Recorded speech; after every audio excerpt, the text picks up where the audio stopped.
കുഞ്ഞു വരുമ്പോ കുഞ്ഞിന് ഏത് പേരിടണം എന്നാണ് ഒരു മനസ്സിൽ എന്തെങ്കിലുമൊക്കെ കാണൂലേ? പേരിപ്പൊ ഇപ്പൊ കണ്ടുപിടിച്ചിട്ടുള്ള എന്താ? ഇപ്പൊ ആണാണെങ്കിൽ അയാൻ ഇവയാണ് ഞാൻ കണ്ടുപിടിച്ച പേര്. ഇവനെന്ത് കസ്വാബ അല്ല. അപ്പൊ ഞാൻ വിചാരിച്ച് അല്ല അതിലേക്ക് അയാനിലേക്ക് അയാൻ ഫറ അത്ര ആ ഒരു. ഗേൾ ആണെങ്കിലോ ഫറ. കുഞ്ഞു വന്നു കഴിഞ്ഞാല് ഫർവാൻ എങ്ങനെയായിരിക്കും കുഞ്ഞിനെ താരാട്ട് പാടി ഉറക്കുന്നേ? അവൻ ആദ്യം ഉറങ്ങും, കൊച്ചിനോട്ട് മാറ്റി കിടപ്പ്. ഇല്ല, നോക്കാം, നമുക്ക് മാറ്റം ഉണ്ടാവും തോന്നുന്നു എന്റെ ഒരു സ്വഭാവത്തിന്. അവന്റെ സ്വഭാവം വെച്ചിട്ട് അവന് ഫോട്ടോ എടുക്കും. അല്ല, പിന്നെ കുഞ്ഞിനെ നോക്കാൻ ഇവളുണ്ട്, എന്റെ ഉമ്മ ഉണ്ട്, പിന്നെ ഇവളെ അമ്മ ഉണ്ട്. നീ നോക്കണ്ടേ? ഞാൻ ഇടയ്ക്കിടയ്ക്ക് ഇങ്ങനെ വന്ന് നോക്കി. ഇവനില്ലേ, ഇവന് പിള്ളേരെ ഇങ്ങനെ ഇറിറ്റേറ്റ് ആക്കാനൊക്കെ ഉള്ള സ്വഭാവമുള്ള, അല്ലാതെ അവര് കെയർ ചെയ്യാനുള്ള ഒരു സ്വഭാവം ഞാൻ ഇതുവരെ കണ്ടില്ല. ഇവന്റെ പെങ്ങന്മാർക്കെല്ലാം കുട്ടികളുണ്ട്, കുഞ്ഞു കുട്ടികളാണ്, ഇങ്ങനെ 2, 4, 6 അങ്ങനെ ഉണ്ട്. ഇവനാണെങ്കിൽ അവരായിട്ട് ഇങ്ങനെ ഇറിറ്റേറ്റ് ആക്കണ അല്ലാതെ ഒരു സ്നേഹത്തില് കാണിക്കാൻ അറിയില്ല. അങ്ങനെ ഒരു പേടിപ്പിച്ച് നിർത്തുന്ന ഒരു സ്വഭാവം. എന്നാലും സ്വന്തം കുഞ്ഞിനെ ഏത് പാട്ട് പാടിക്കൊടുക്കും ഉറങ്ങുമ്പോ ഉറക്കാനായിട്ട്? മറ്റേ പാട്ടാടാ നമുക്ക്. പൊന്നു സഖി അല്ല, പൊന്നു സഖിയല്ല, ഇത് അസ്ബി റബ്ബി ജല്ലല്ലാ മാഫി കൽബി ഗൈറുല്ലാ, അത് പാടും. ഓളെ നീ ഏത് പാട്ടാടുന്ന? ഞാൻ കണ്ണാ തുമ്പി പോരാമോ ഇഷ്ടം.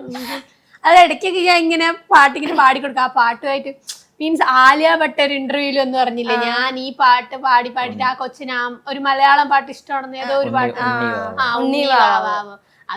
അത് കേട്ടതിന് ശേഷം ഞാൻ കൊച്ചിന്റെ അടുത്ത് കണ്ടാ ചോപ്പി ആ പാട്ടൊക്കെ ഉറങ്ങട്ടെ വിചാരിച്ചിട്ട്. കിക്ക് ചെയ്യാറുണ്ടോ കുട്ടി? അതേ ഉള്ളൂ, ചവിട്ടി അങ്ങോട്ട് കൂട്ടും.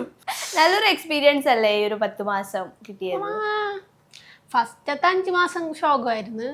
മീൻസ് ഒന്നും കഴിക്കാൻ പറ്റൂല, ഛർദി പിന്നെ അത് കഴിഞ്ഞപ്പോ ഓക്കെ ആയി. നമ്മള് ചാടി ഇതുപോലൊരു വീഡിയോ കണ്ടതാണ്, വയറും വെച്ച് ഡാൻസ് കളിക്കുന്നതിന് കുറെ നെഗറ്റീവ് കമന്റ്സ്. അത് എല്ലാവർക്കും മീൻസ് കളിച്ച നമുക്കും വീട്ടുകാർക്കും കണ്ടവർക്കും ഒന്നും കുഴപ്പമില്ലായിരുന്നു. പക്ഷെ വേറെ കമന്റ് ബോക്സിലുള്ളവർക്കായിരുന്നു ഭയങ്കര വിഷമം. അയ്യോ ഇങ്ങനെയൊക്കെ അത് ഇതിലല്ല, ഞാൻ ഇടയ്ക്ക് ഇവിടെ കുളമുണ്ട്, ഇവിടെ ബാക്കിൽ കുളത്തിൽ പോയിട്ട് ജസ്റ്റ് നീന്തി, അപ്പം വാട്ടറിൽ കിടക്കുന്നത് നല്ലതാ ബേബിക്ക്. അപ്പൊ നമ്മളങ്ങനെ ഭയങ്കര എക്സസൈസ് അല്ല, ജസ്റ്റ് ഇങ്ങനെ ഒരു റൗണ്ട് അത്ര തന്നെ ഉള്ളൂ. അപ്പൊ ഉടനെ വയറ്റിൽ കിടക്കുന്ന തീട്ടമൊന്നുമല്ല കൊച്ചാണ് കമന്റ് എന്ന് വെച്ചാ ഇവരങ്ങ് അതാ ആണുങ്ങളാണ് ഈ കമന്റ് ഇടുന്നത്. ഇവർക്ക് എന്തെങ്കിലും എക്സ്പീരിയൻസ് ഉണ്ടോ? പിന്നെ ഇവരെന്തിനാണ് ഈ അഭിപ്രായം പറയണത്? പിന്നെ മലയാളികളാകുമ്പോ പൊതുവെ എല്ലാത്തിലും അവരെ അഭിപ്രായം അങ്ങ് മെഴുകും. ഇപ്പൊ പെറും കൊച്ചിപ്പൊ താഴെ വീഴുമെന്ന് പറഞ്ഞ് അങ്ങ് പറയുന്നേ. അതെ, മലയാളി പെലയാടി എന്നാണ്. ഇനിയിപ്പോ കുഴപ്പമില്ല. ഇനിയിപ്പോ ഫർവാനും ഓൾമോസ്റ്റ് സംസാരത്തിലൂടെ വന്നല്ലോ. ഇപ്പൊ കണ്ടാളെ ചോദിക്കുന്നു, സ്മൃതിയുടെ സെക്കൻഡല്ലേ ഓൾറെഡി. ഇവനുണ്ടല്ലോ എവിടെയെങ്കിലും പുറത്തു പോകുമ്പം ആളുകൾ ചിലപ്പോ നോക്കിയിട്ട് പോവായിരിക്കും, ജസ്റ്റ് അറിയാം, ഓൺലൈൻ കണ്ടാ മുഖം പരിചയം കാണും. ഇപ്പൊ എന്റെ അടുത്ത് വന്നിട്ട് കുട്ടിയാ ഇൻസ്റ്റാഗ്രാമിൽ തൂറുന്ന കുട്ടിയല്ലേ എന്ന് അങ്ങനെ ഇതുവരെ ചോദിച്ചിട്ടില്ല.